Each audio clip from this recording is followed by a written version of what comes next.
Sekin basıp gelsin yanıma, İlk vaktım sensin Gülşah. Bara bilmem senin yanına, aydınlarım sensin Gülşah. Sekin basıp gelsin yanıma, İlk vaktım sensin Gülşah.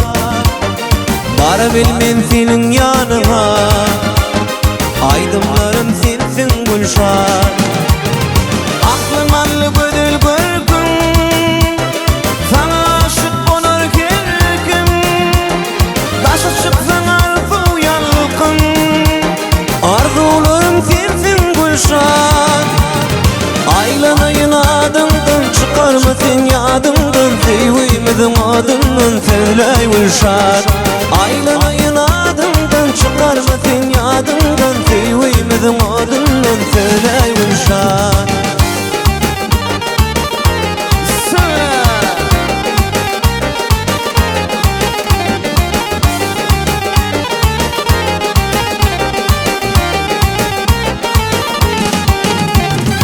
Yigit neme yar bulmasa, tutar neme tar bulmasa, Bağışının yar gelmese, aydınlarım sensin Gülşah. Yigit neme yar bulmasa, tutar neme tar bulmasa, Bağışının yar gelmese, arzularım sensin Gülşah. Aklım allı gödül bir gün, sana aşık olur her kim. Başa çıksın arzu yalkın, aydınlarım sensin Gülşah. Aylanayın adımdan, çıkarmasın yadımdan, sevimizin adından söyle Gülşah.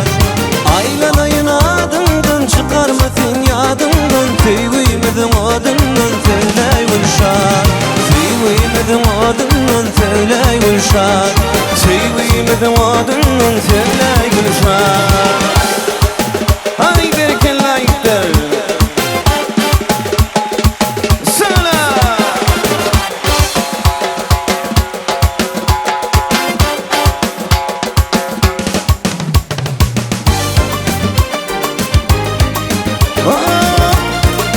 İlk kazanım kalmadım.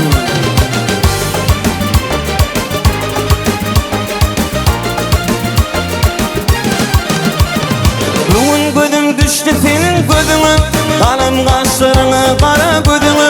Bugün dar buldum ben şirin sözüne, arada ayrılık zalim ayrılık. Bugün gözüm düştü senin gözüne, kalem kaşlarına kara gözüne.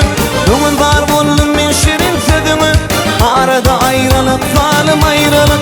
Sen gittin bugün, oynanma beni durabilmedin. Görmedim seni ayrılığına sadık, İki yüreği mecbur ettin sevmeni, zalim ayrılık. Öye girip çıkıp takıp tapmayan, suratına serdip seni yaklayan. Bugün aygıyı beni olsa katlayan, arada ayrılık zalim ayrılık. Öye girip çıkıp takıp tapmayan, suratına serdip seni yaklayan. Bugün aygıyı beni olsa katlayan, arada ayrılık zalim ayrılık. Sen gittin bugün, oylanma beni durabilmedin. Görmesem seni ayrılığa salıp, İki yüreği mecbur ettin sevmene, zalim ayrılık.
ayrılık